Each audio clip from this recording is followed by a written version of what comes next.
Hello student, welcome my YouTube channel learn and teach में आपका स्वागत है। आज हम इस वीडियो में डिस्कशन करेंगे इंपॉर्टेंट क्वेश्चन के बारे में जो यहाँ पे diploma mechanical engineering 5th semester subject automobile engineering का है। ये जो इंपॉर्टेंट क्वेश्चन को मैं रिलीज कर रहा हूँ 13 दिसंबर 2022 को रिलीज कर रहा हूँ। ये जो इंपॉर्टेंट क्वेश्चन न्यू सिलेबस के बेस के आधार पर क्वेश्चन को बनाया गया है। ये जो इम्पोर्टेंट क्वेश्चन है ऑटोमोबाइल इंजीनियरिंग का, इसके 5 चैप्टर है। मैंने पांचों चैप्टर के इम्पोर्टेंट क्वेश्चन इस वीडियो में बताए हैं, मतलब चैप्टर बाय चैप्टर इसमें इम्पोर्टेंट क्वेश्चन को बताए हैं। अगर ये पूरी तरीके से आप जो मैंने क्वेश्चन को बताया अगर उसको कर लेते हैं तो कम से कम 70-80 नंबर आप इसमें 100% ले आ पाइएगा, ठीक है। लेकिन इसके लिए आपको पूरी तरह से कॉन्सेप्ट क्लियर रखनी होगी और अपने लैंग्वेज में उसको लिखना होगा, तभी जाके आप एग्जाम में उसको अच्छी तरीके से लिख पाइएगा। और जो भी इसमें क्वेश्चन आंसर लिख रहे हैं उसका डायग्राम भी जरूर उसमें ड्रॉ करना है। जो स्टूडेंट इस वीडियो को देख रहे हैं, चाहे नए स्टूडेंट हो या पुराने स्टूडेंट हो, तो उन लोगों के लिए रिक्वेस्ट है हमें सपोर्ट करने की कोशिश करें, चैनल को सब्सक्राइब करके और अपने दोस्तों से जरूर वीडियो शेयर कीजिए, ग्रुप में जरूर वीडियो को शेयर कीजिए। उन स्टूडेंट को जरूर शेयर कीजिए जो नए नए स्टूडेंट हैं, जो यहाँ पे ऑटोमोबाइल इंजीनियरिंग जो इस स्टूडेंट का ये सब्जेक्ट है, ठीक है। तो देखिए सबसे पहले चैप्टर फर्स्ट आता है इंट्रोडक्शन टू ऑटोमोबाइल। मैंने इसमें 6 क्वेश्चन बताए हैं। अब जो पहला क्वेश्चन है बहुत ज़्यादा इंपॉर्टेंट क्वेश्चन है। आईसी इंजन का डिफाइन करना है और क्लासिफिकेशन भी आपको बताना है, ठीक है। आईसी इंजन की जगह खाली आपको इंजन भी पूछ सकता है कि इंजन क्या होता है, ठीक है। और इंजन की जगह आप ये भी पूछ सकता है ऐसा इंजन क्या होता है। तो आपको क्या थोड़ा सा थोड़ी नोट्स समझ के रखना है याद, तभी जाके आप इसकी क्लासिफिकेशन भी कर पाइएगा और यहाँ पे आईसी इंजन का डिफिनेशन लिख पाइएगा, ठीक है। सेकंड क्वेश्चन की अगर बात करते हैं, मतलब सेकंड, थर्ड और फोर्थ, तो तीनों में से कोई एक क्वेश्चन पूछती है, ठीक है। आपको पूछ सकती है कि 2 स्ट्रोक यहाँ पे पेट्रोल इंजन का भी पूछ सकती है, कंस्ट्रक्शन वर्किंग डीजल इंजन का भी पूछ सकती है, ठीक है। या फिर 4 स्ट्रोक यहाँ पे पेट्रोल इंजन का भी पूछ सकती है और डीजल इंजन का भी पूछ सकती है।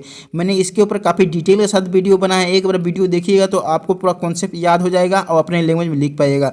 आप मेरे चैनल को विजिट करके वहाँ पे जा सकते हैं, ऑटोमोबाइल इंजीनियरिंग में मिल जाएगा, ठीक है। क्वेश्चन 4 की अगर बात करते हैं तो इसमें वो कंपेरिजन पूछेगा कि 2 स्ट्रोक और 4 स्ट्रोक इंजन के बीच में क्या है, तो कम से कम 5 से 6 इसके पॉइंट लिखने पड़ेंगे आपको, ठीक है। अगर क्वेश्चन 5 की अगर बात करते हैं तो इस व्हीकल की, ठीक है, तो इसमें क्या है कि आपको कम से कम 6-7 पॉइंट इसमें लिखने होंगे, सबके बारे में थोड़ी थोड़ी, ठीक है। क्वेश्चन नंबर 6 की अगर बात करते हैं तो इसमें आपको क्या है कि एक यहाँ पे बस की पूरी तरीके से आपको लेआउट बनानी है और उसके सारे पार्ट कंपोनेंट को आपको बताने हैं, ठीक है। इसके आगे और भी मैंने क्वेश्चन बताया है 7, 8 और 9, ठीक है। जो 7 नंबर क्वेश्चन है इसमें कुछ देख सकते हैं किस तरह से A, B, C और D मैंने बताई है, ठीक है। तो इसमें आपको कम से कम क्या 200 वर्ड में लिखनी होती है, अगर ये क्वेश्चन दे देती है तब, ठीक है। अगर ये क्वेश्चन नहीं देगी तो इसके जगह आपको यहाँ पे 8वां नंबर पूछ सकती है या 9वां नंबर क्वेश्चन जरूर पूछ सकती है, ठीक है। तो एरोडायनेमिक शेप क्या है, इंपॉर्टेंट की है, थोड़ा एडवांटेज भी लिखना हो गया। या फिर यहाँ पे ऑटोमोबाइल मार्केट इन इंडिया में पूछ सकती है, ठीक है। तो कंपनी कोलैबोरेशन के बारे में, ठीक है। तो ये सब आपको पूछ सकती है, तो थोड़ी सी आपको थोड़ी समझना होगा और अपने लैंग्वेज में इसको लिखना होगा। चैप्टर 2 की अगर बात करते हैं, देखते इसमें मैंने 5 क्वेश्चन बताए और पांचों क्वेश्चन बहुत ज़्यादा इंपॉर्टेंट है। पहला जो नंबर जो क्वेश्चन है देख सकते हैं किस तरह से यहाँ पर नीड पूछेगी, प्रिंसिपल पूछेगी, रिक्वायरमेंट पूछेगी कि ट्रांसमिशन सिस्टम का, ठीक है। तो इसको पूरी तरीके से आपको समझना होगा कि ट्रांसमिशन सिस्टम होता क्या है, वो कैसे इसका फंक्शन है। ज़्यादातर तरह के या क्वेश्चन में आपको फंक्शन पूछ सकती है और कंस्ट्रक्शन वर्किंग पूछेगी, तो ये चीज़ याद रखना है, ठीक है। क्वेश्चन नंबर 2 की अगर बात करते हैं उसमें क्लच पूछ सकती है, उसका फंक्शन पूछ सकती है, याद रखिएगा, उसका फंक्शन भी पूछेगी, क्लच क्या होता है ये पूछ सकती है, ठीक है। और क्लच का अगर देख सकते हैं अगर क्वेश्चन नंबर अगर पूछती है 2 नंबर तो 3 नंबर उसमें से कुछ ही एक पे आपको क्या होगी कंस्ट्रक्शन वर्किंग बनानी होगी। या प्लेट टाइप क्लच के बारे में आपको पूछ सकती है, या फिर सेंट्रीफ्यूगल क्लच पूछ सकती है, या फिर डायफ्रागम टाइप क्लच पूछ सकती है। तो ज़्यादा तो यहाँ पे डायफ्रागम या टाइप क्लच पूछती है। तो इस पे आपको क्या है कि इसका डायग्राम बहुत बढ़िया तरीके से आपको दर्शानी है और इसका कंस्ट्रक्शन वर्किंग लिखनी है, ठीक है। क्वेश्चन नंबर 4 की अगर बात करते हैं तो उसमें आपको गियर बॉक्स पूछेगी, उसका फंक्शन और इसका नीड्स पूछ सकती है, ठीक है। क्वेश्चन नंबर 5 में से एक क्वेश्चन 100% पूछती है कि आखिर में कांस्टेंट मेश गियर बॉक्स क्या है, स्लाइडिंग मेश गियर बॉक्स क्या है, ठीक है, सिंक्रोमेश गियर बॉक्स क्या है, या फिर एपीसाइक्लिक गियर बॉक्स क्या है, ठीक है। मैं चारों में से कोई एक क्वेश्चन ज़्यादा पूछती है, तो ज़्यादातर यहाँ पे कांस्टेंट मेश गियर बॉक्स पूछ सकती है या फिर स्लाइडिंग मेश गियर बॉक्स पूछ सकती है, ठीक है। सिंक्रोमेश कभी कभी पूछती है, तो इस पर भी थोड़ा सा आपको ध्यान देना है, ठीक है। एपीसाइक्लिक गियर बॉक्स जो उतना नहीं पूछती है। इसके अगर आगे की बात करते हैं तो इसमें मैंने 2 क्वेश्चन और बताए हैं, ठीक है। दोनों क्वेश्चन में से कोई एक क्वेश्चन पूछेगी, या तो 6 नंबर पूछ सकती है या फिर आपको 7 नंबर पूछ सकती है, ठीक है। तो ज़्यादातर 6 नंबर आपको ध्यान देनी है क्योंकि इसमें से कम 2 क्वेश्चन पूछती है। प्रोपेलर शाफ्ट की, लिप स्प्रिंग की, डिफरेंशियल की, यूनिवर्सल जॉइंट या फिर सस्पेंशन या फिर क्लच, ठीक है, किसी का भी कंस्ट्रक्शन वर्किंग और उसका फंक्शन पूछ देगी, ठीक है। क्वेश्चन नंबर 7 की अगर बात करते थे, इसमें से आपको कोई एक क्वेश्चन पूछ सकता है। अगर ज़्यादातर अगर टाइम है तो पूरा कर सकते हैं, अगर समय है तो या इसको समझ लीजिए, ठीक है, ये ज़्यादा बेटर रहेगी आपके लिए। चैप्टर 3 की अगर बात करते हैं तो चैप्टर 3 में मैंने 7 क्वेश्चन बताए हैं, ठीक है। देख सकते हैं जो दूसरी नंबर क्वेश्चन है वो 2 बार मैंने लिखी है, मतलब दूसरी वाली जो लिखी हुई और करके है।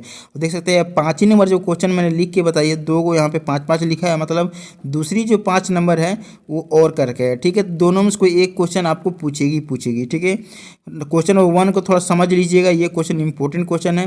क्वेश्चन में जो 2 नंबर है और 2 मतलब 2 है, उसमें से एक क्वेश्चन आपको पूछ सकती है, अगर जो इजी लगे आप कर लीजिए, ठीक है। क्वेश्चन नंबर 3 की अगर बात करते हैं तो इसको समझने की जरूरत है, ये समझिएगा तब आके आप लिख पाइएगा, ठीक है। क्वेश्चन नंबर 4 की अगर बात करते हैं तो ये भी क्वेश्चन बहुत ज़्यादा इंपॉर्टेंट है, अगर 3 अगर नहीं पूछेगी तो दूसरी जगह 4 पूछ सकती है, ठीक है। क्वेश्चन नंबर 5 की अगर बात करते हैं, 2 इसमें 5 नंबर है, देख सकते हैं दोनों में से कोई एक क्वेश्चन पूछती है, ज़्यादातर नीचे वाली discuss the internal and external drum braking system पूछती है, ठीक है। क्वेश्चन नंबर 6 और 7 की बात करते हैं, दोनों क्वेश्चन बहुत ज़्यादा इंपॉर्टेंट है। 6 नंबर आपको कंपैरिजन करने बोलती है डिश एंड ड्रम ब्रेक में, ठीक है। और 7 जो क्वेश्चन है एयर ब्रेक सिस्टम का नाम पूछेगी, अगर उसके जगह आपको न्यूमेटिक ब्रेक सिस्टम भी दे सकती है, ठीक है। दोनों एक ही होता है तो दोनों को आपको एक ही आंसर लिखनी है और साथ में डायग्राम भी आपको दर्शानी है। चैप्टर 4 की अगर बात करते हैं तो चैप्टर 4 में मैंने 7 क्वेश्चन बताए हैं, ठीक है। जो क्वेश्चन नंबर 1 है बहुत ज़्यादा इंपॉर्टेंट क्वेश्चन है, तो आपको इस पर ध्यान देनी है, ठीक है। जैसे कि देख सकते हैं इसमें मैंने क्या बताया, 7 को बताया है, मतलब ABCDEFG तक बताया है, ठीक है। इसमें सबसे ज़्यादा इंपॉर्टेंट लिप स्प्रिंग है, शॉक एब्जॉर्बर है और एयर सस्पेंशन सिस्टम है। तीनों को थोड़ा सा समझ लीजिएगा, तो इसका डायग्राम भी आपको दर्शानी है और उसमें कम से कम 400 वर्ड में लिखनी होती है, ठीक है। क्वेश्चन नंबर 2 की अगर बात करते हैं तो ये इसमें देखिए 4 रिक्वायरमेंट सस्पेंशन सिस्टम लिखनी होती है, 4 को, ठीक है, तो इसको समझना की जरूरत है, ठीक है। क्वेश्चन नंबर 3 की अगर बात करते हैं तो एयर बैग ऑटोमोबाइल में क्यों है, तो इसके बारे में एक्सप्लेन करनी होगी, ठीक है। क्वेश्चन नंबर जो 4 नंबर है बहुत ज़्यादा इंपॉर्टेंट क्वेश्चन है, इसको पूरी तरह से रट लीजिए, समझ लीजिए, तभी जाके इसको लिख पाइएगा, ठीक है। कहा कि बहुत ज़्यादा इंपॉर्टेंट क्वेश्चन है, हर बार पूछती है। क्वेश्चन नंबर 5 की बात करते हैं तो इसको समझने की जरूरत है, समझिएगा, कुछ भी उसकी जगह पूछ सकती है, कोई ज़रूरी नहीं है कि टाइप ही पूछे, व्हील का, स्पोक का, डिस्क का, कुछ भी पूछ सकती है, समझने की जरूरत है, ठीक है। चाहे क्वेश्चन नंबर 6 को भी आपको समझना होगा कि रिम्स क्या है, उसके मतलब क्या है, उसके टाइप कितने होते हैं, ठीक है। क्वेश्चन नंबर 7 की अगर बात करते हैं तो क्वेश्चन नंबर 7 में देख सकते हैं मैंने 3 क्वेश्चन बताया हैं, तीनों में से कोई एक क्वेश्चन 100% पूछेगी।